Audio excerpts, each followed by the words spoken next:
Hi and Assalamualaikum. My name is Nur Nadia Syafiqah Betty Muhammad Faisal. We would like to present past SEM March 2012 and October 2012. First, we go to March 2012, which is question number 2A. Construct PERT network for this project. Activity A have no predecessor and it performed concurrently.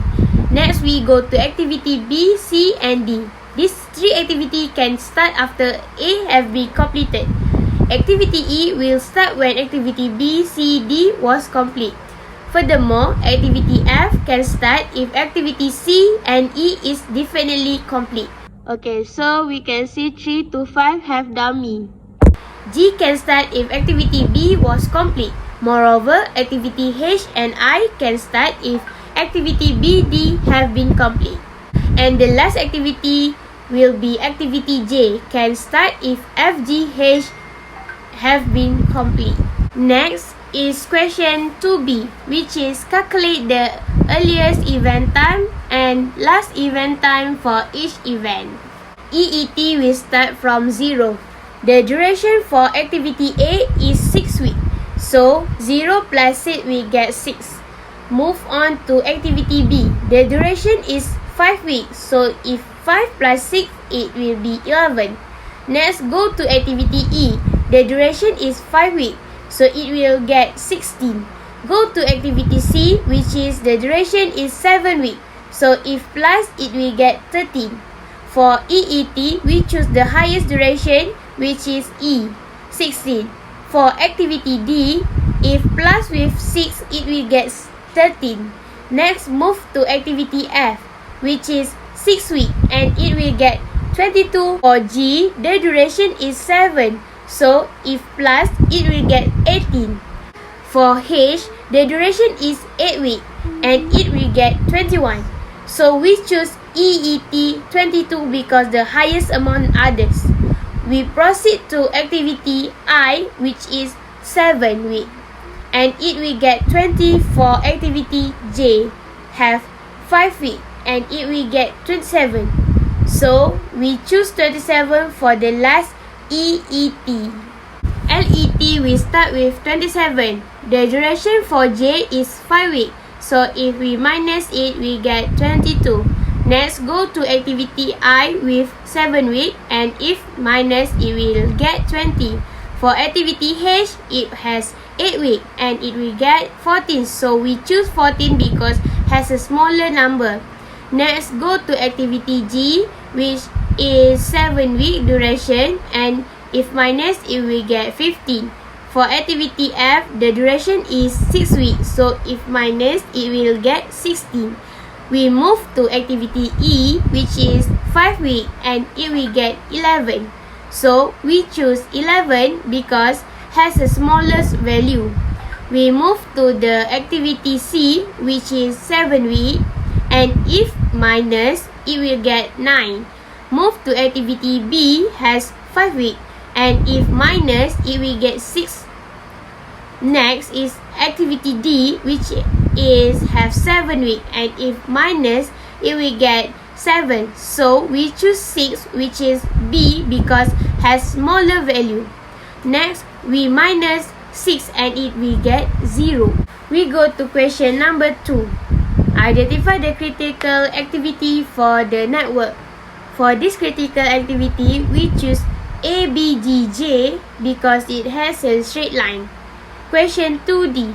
Compute the following free float for activity D. So, we must see EET head minus EET tail minus the duration. So, it will be 13 minus 6 minus 7. It will get 0 week.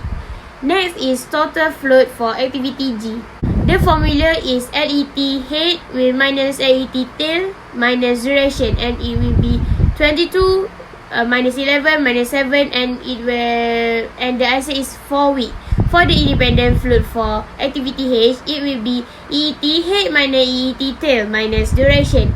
22 minus 40 minus 8, it will get 0 week. Next is calculate the project completion time if activity F were revised to 8 weeks. For answer is before LET head minus CET tail minus duration. which is 22 minus 16 minus 6.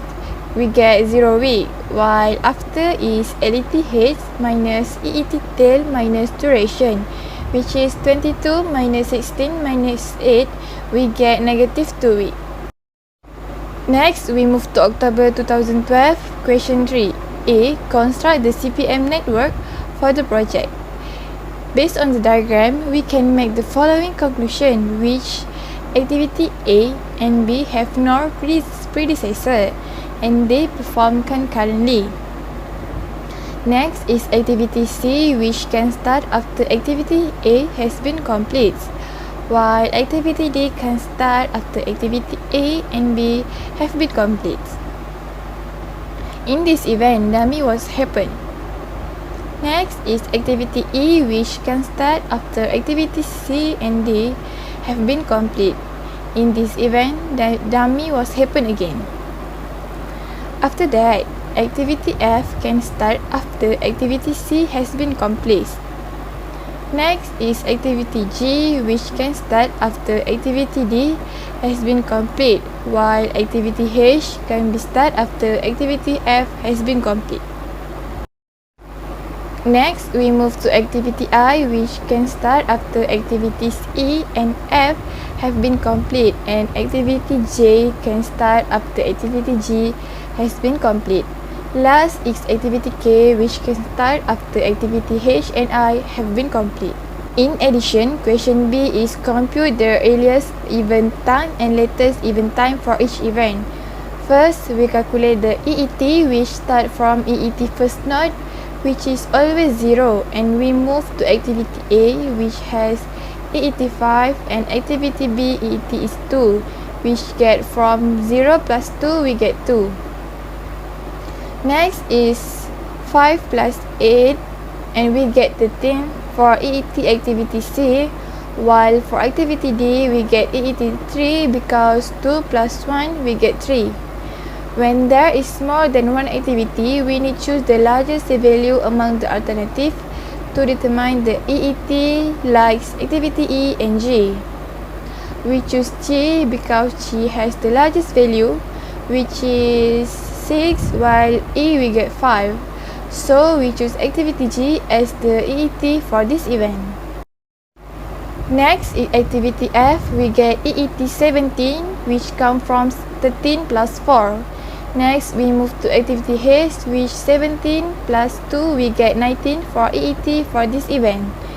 Next is activity J, we get 6 for EET for this event. After that, we move to activity K, which get EET 23 because we choose the highest value for this event. Next, we calculate LET for each event. For LET, we start from the last node of the network and move backward. We start from activity K, which has LET 23. Next, we move to activity H, which has LET 19, that we get from 23 minus 4, while for activity J, we get LET 17. Next is activity G, which LET is 3, that we get from 6 minus 3. After that, we move to activity F, which get LET 17, and for activity C, we get 13, which we minus 17 with 4, and we get 13. Next is LET for activity D, we get 3, which 6 minus 3 is 3. Next is activity B, which LET is 2, and activity A, which LET is 5. So the first node is maintained with 0. For your information, if there are two activities, we need to choose the smallest value to determine the LET. Hi, I'm Nur Shafawani bint Abdul Aziz. So I will continue the question from October 2012, question 3, and I will present the next question is a C, identify the critical activity. So for the answer of the critical activity is E and I. So next, the question is a D, determine the program estimate completion times. So for the calculation to how to determine the completion times is 2 plus 7, so we get 9 minutes. So the next question is the determine the free float for activity G. So how to determine the activity G? We have to using the formula EET for the head and minus for EET tail and minus duration. So for this question, so we have to 6 minus 3 and minus 3, and the answer is a 0 week.